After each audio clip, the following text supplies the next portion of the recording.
England rugby legend Matt Dawson has strongly criticised Ellis Genge after the prop dismissed pundits' opinions as out of touch. Dawson, a key figure in England's 2003 World Cup winning squad, did not hold back in his response, calling Genge's remarks utter nonsense. Genge's comments came in February when he expressed frustration that criticism of England's performances under Steve Borthwick seemed to outweigh any praise.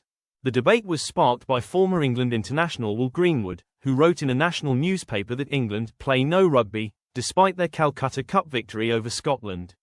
The discussion gained momentum when former winger Chris Ashton admitted on the BBC's Rugby Union Weekly podcast that he felt hesitant to criticise Borthwick's squad too harshly. However, Dawson, speaking on the same podcast, strongly disagreed with Genge's stance. Saying exactly how you feel doesn't mean you're being unfairly critical, Dawson argued.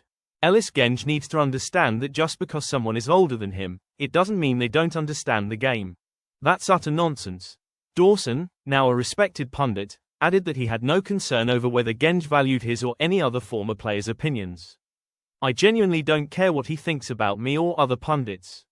Whether he listens or not is up to him, but as former internationals, we have every right to express our views.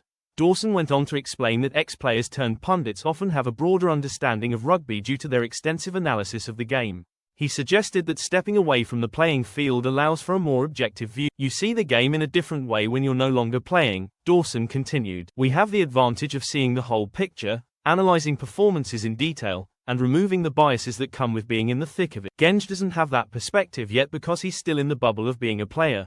As England prepares for their final Six Nations match against Wales, their chances of winning the tournament remain slim. France leads the standings by a single point and will face Scotland on Super Saturday, leaving Borthwick's men hoping for an upset elsewhere.